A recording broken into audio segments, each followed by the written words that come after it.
Okay. So in the last class, we have studied about the basic of the functional requirements, non-functional requirements, then what are the other requirements that are specified in the SRS document, then what are the goals of implementation and so on. So today we will study in depth about what lies under the concept of functional, non-functional and so on. So first let us begin with functional requirements.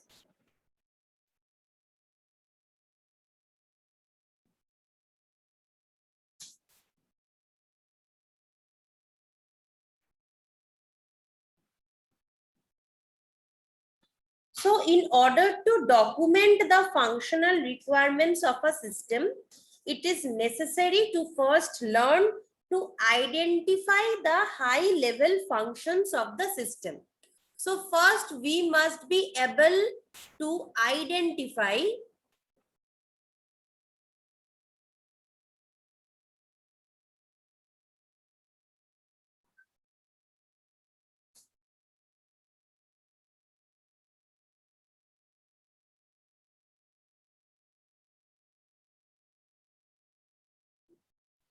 okay.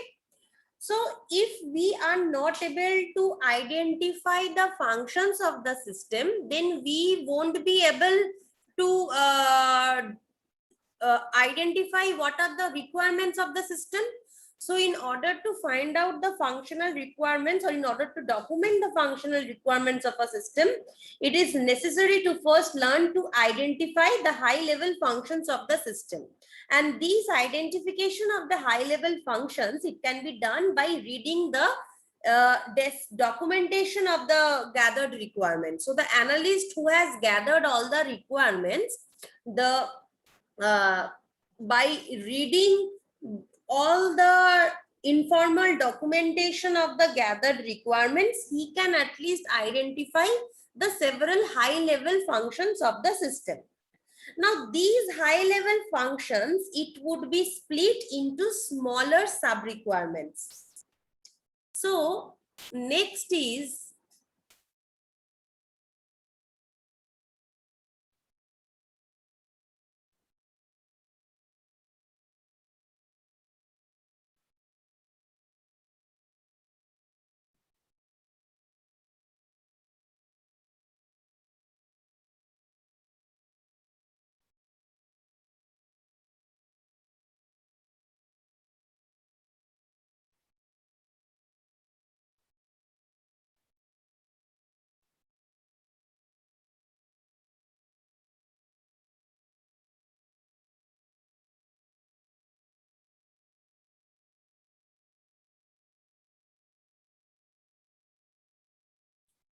so each high level function is an instance of the use of the system by the user in some way or the other.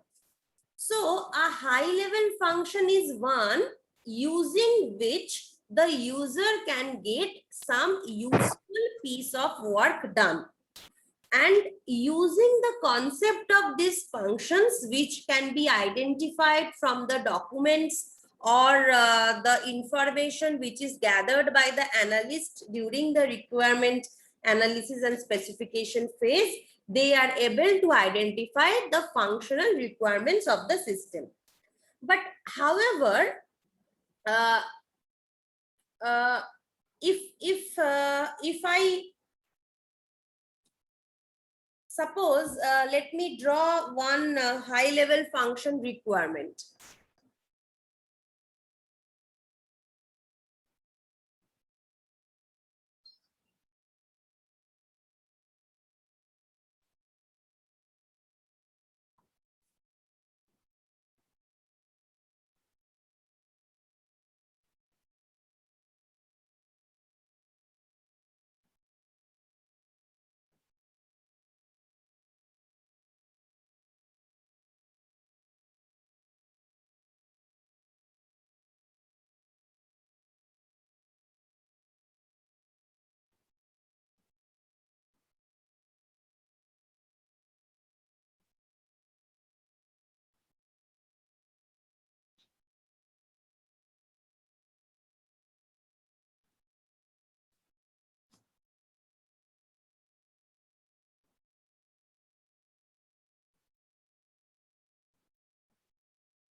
The symbols used are, I have used one rectangle to identify the user input, and I have used one circle to identify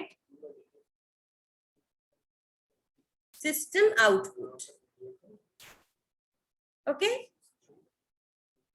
Suppose this example I am showing that suppose I want to withdraw some cash from the ATM machine, and there what happens?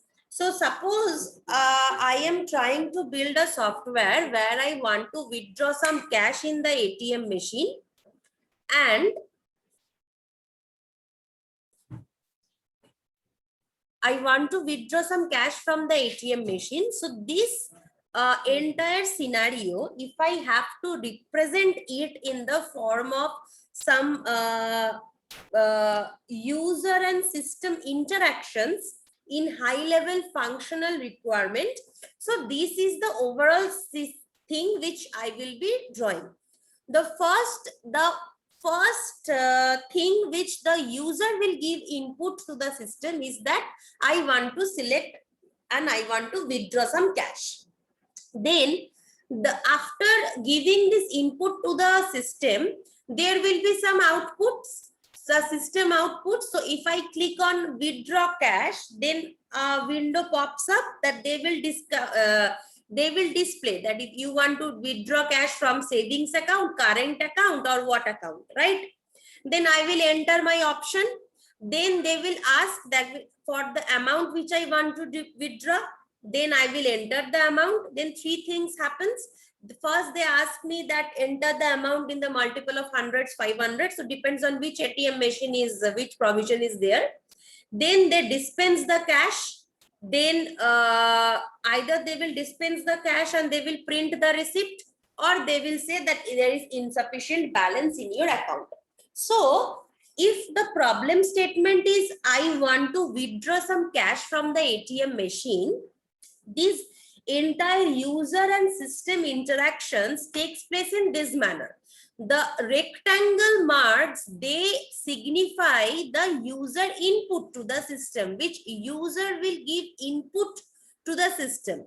And the circle marks, they signify that what the system will show as output to the system. So this is one example where I wanted to show that user and system interactions in a high level functional requirement. Okay. Now,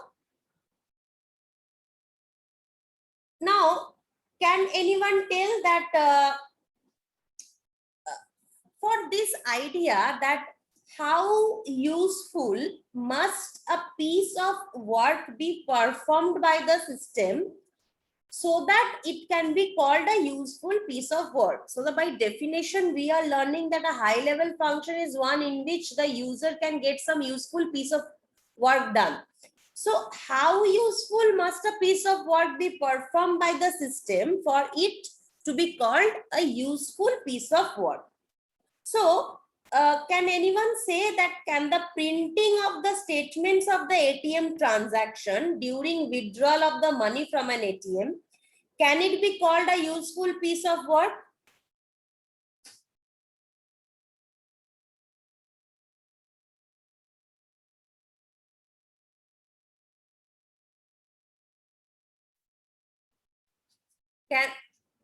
Can the printing of the statements of this ATM transaction, is this a useful piece of work? Yes, ma'am. Yes, ma'am. I mean, is this a useful piece of work with reference to a high level function definition?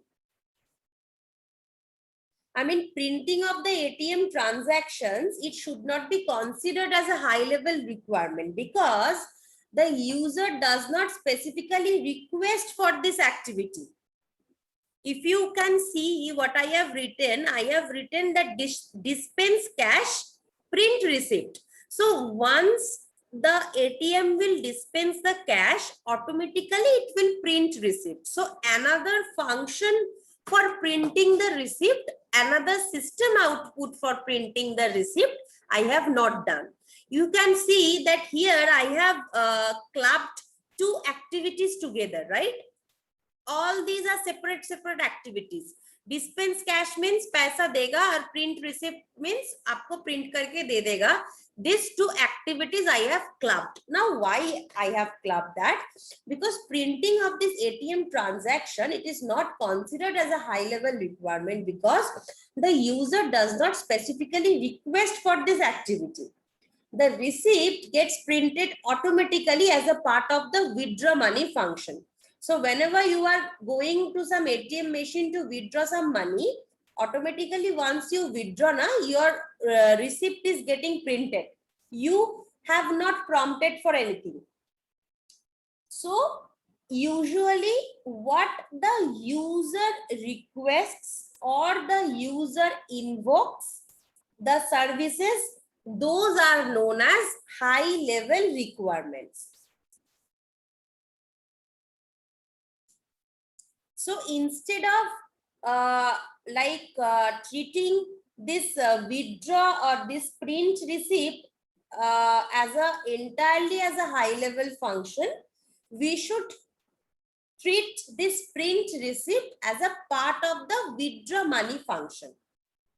So for some of the high level functions, we might have to debate. So whether we wish to consider it as a high level function or not.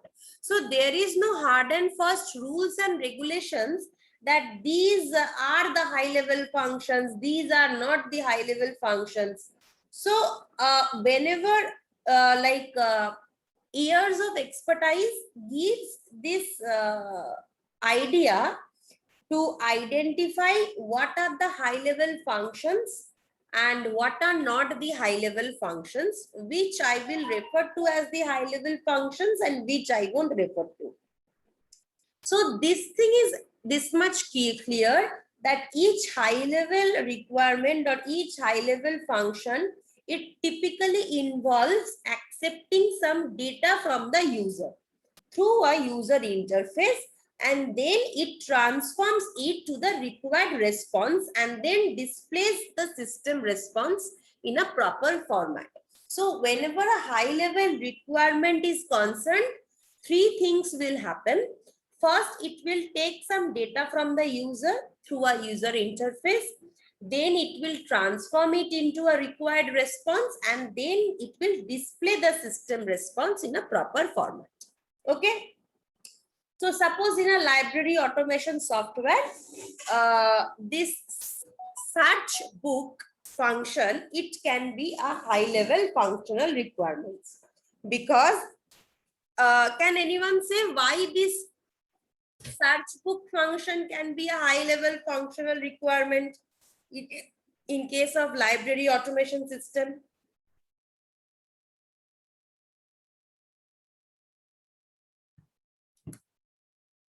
Suppose I want to search a book. So this is the function search book. And I am saying this is a high level functional requirement. Now, why is that? Why I am saying it's a high level functional requirement?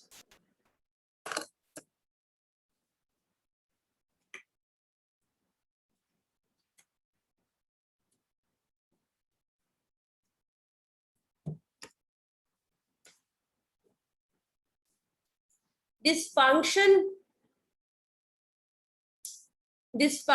involves whenever I want to search a book, I will be able to give a book name or at least a set of keywords. So this function accepts a book name or a set of keywords. Then it runs a matching algorithm on the book list.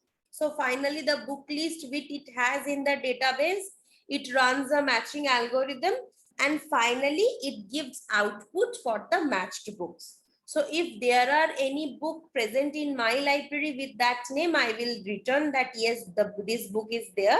And if not, I will say that that is not matched. So the generated system response can be in several forms.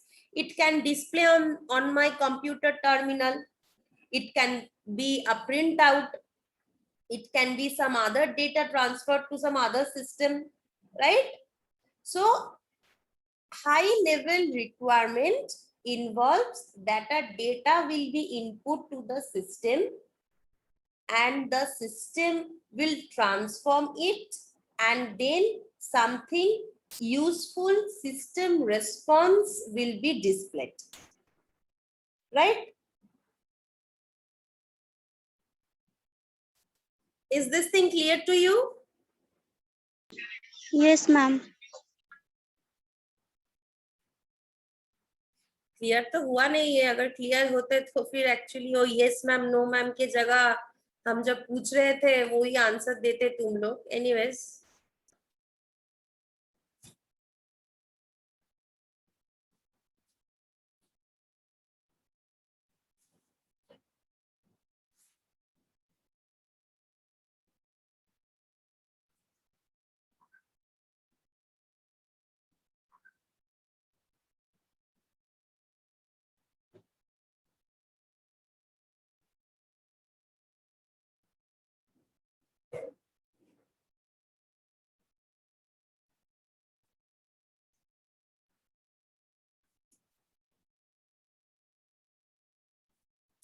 so the next topic is, are high level functions of a system similar to the mathematical functions? So we all know that a mathematical function, it transforms some input data to an output data, and a high level function transforms certain input data to output data. But except for very simple high level functions, a function rarely reads all its required data in one go and rarely outputs all the results in one shot. So a high level function usually involves a series of interactions between the system and one or more users, and based on those interactions, they will give some data. So the picture which I drew, the rectangles and the circle, whatever I drew, so it indicated a series of requests from the user and the corresponding responses from the system. So there is some initial data which is input by the user, and after accepting this, the system may display some response. Those responses I am telling as system responses or system actions. So based on this, the user may input some further data and so on. So if you can remember the picture,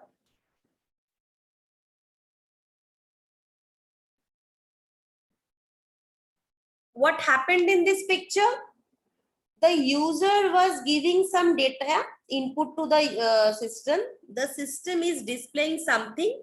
Then from this, again, the user is giving some data. Then the system is displaying something. Then again, the user is giving the data and so on. So at one go, it is not happening. It's not that the user have given all the information at one go and the system is giving all the outputs at one go. No, level by level it has occurred.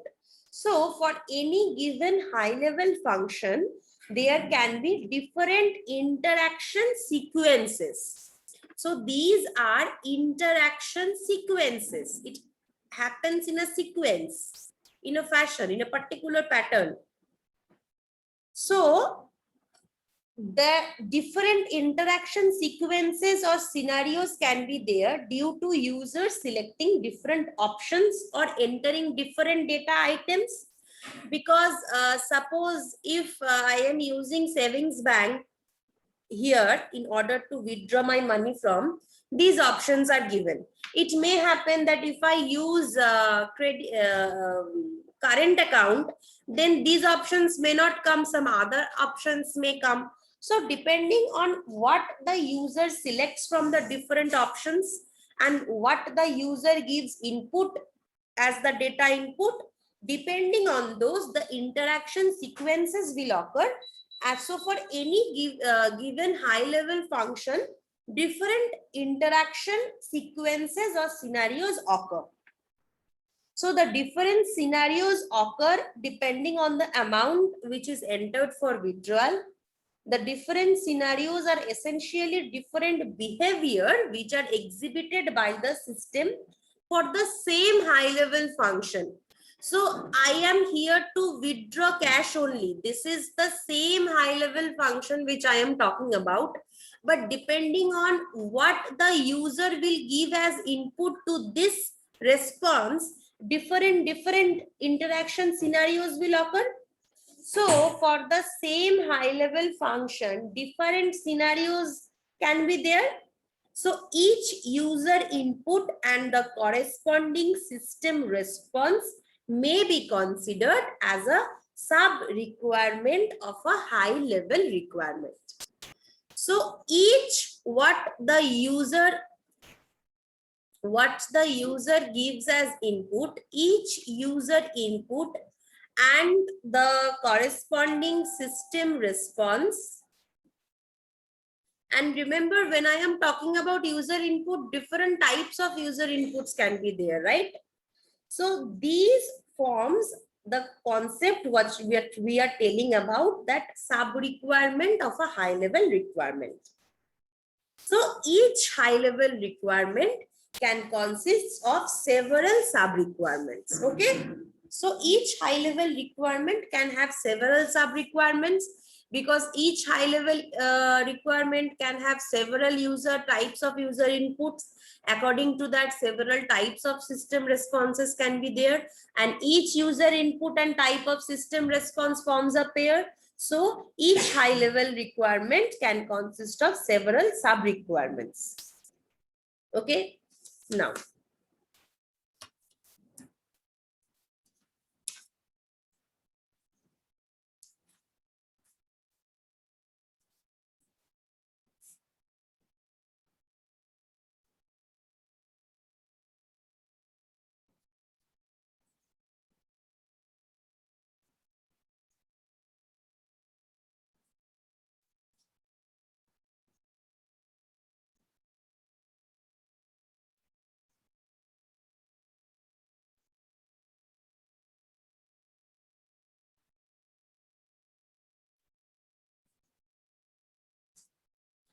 so the next question that lies is it possible to determine all input and output data precisely?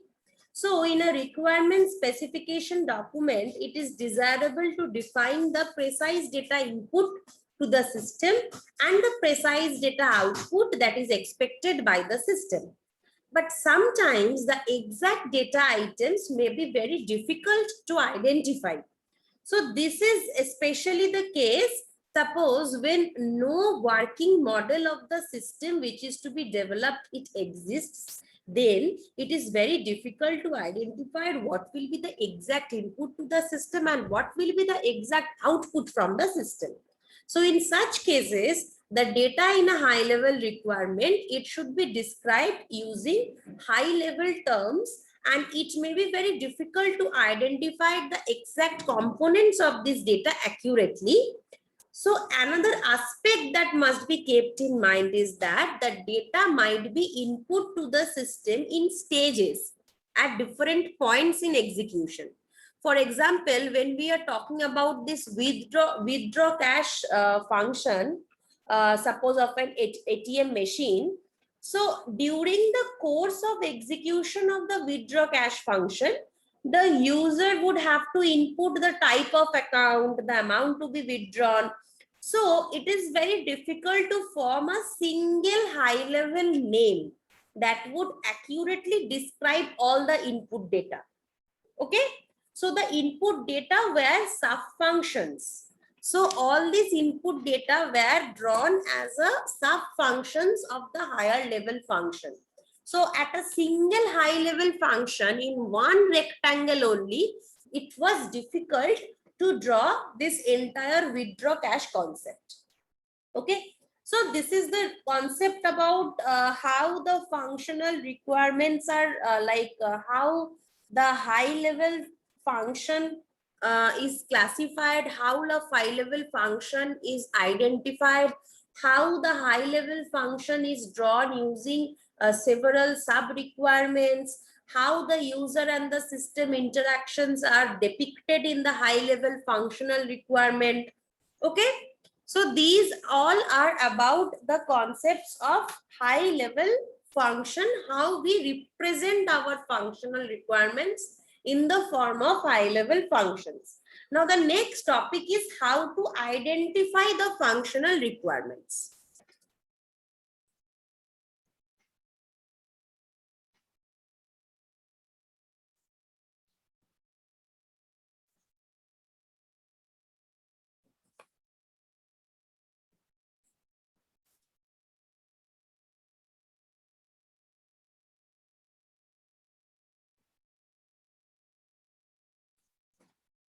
So the high level functional requirements, they often need to be identified either from an informal problem description document or from a conceptual understanding of the problem. So either they should be identified from an informal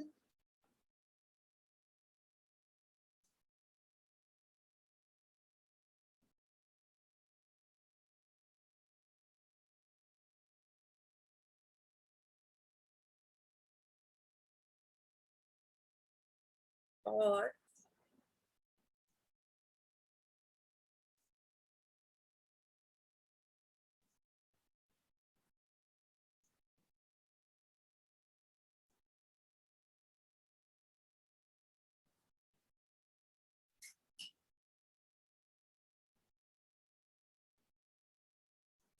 so each high level requirement, it characterizes a way of system usage by some user in order to perform some meaningful piece of work.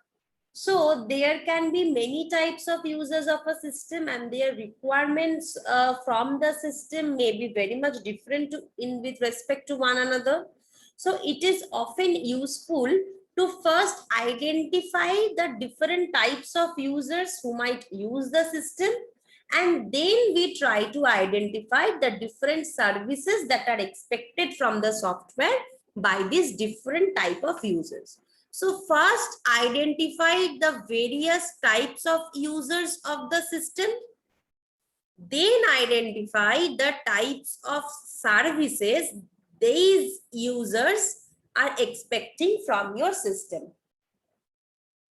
So the decision regarding which functionality of the system can be taken to be a high level functional requirement, and the one that can be considered as another function. So the concept that which function I will take as a high level function and which function I will take as a sub requirement function, these things, it actually it will be useful when you practice a lot on different type of case studies you practice, and from there you will start getting an idea. Suppose there is a function in a library automation system, there is a function issue book, books will be issued. So this function is invoked issue book. So this issue book function, suppose a user invokes this issue book function, the system would require the user to enter the details of the book to be issued. So should the entry of the book details be considered as a high level function or as a part of the issue book function? So this is a concept about discussion. So the way you design your program, design your interactions, the way you design your documentation as a system analyst, then these small minute details, you will understand that which functions I will take as main functions and which functions I will take as sub functions. Okay. Okay, so more time is not remaining. Okay, so I will stop here today. I hope you people have understand. I will just share my screen to record your attendance.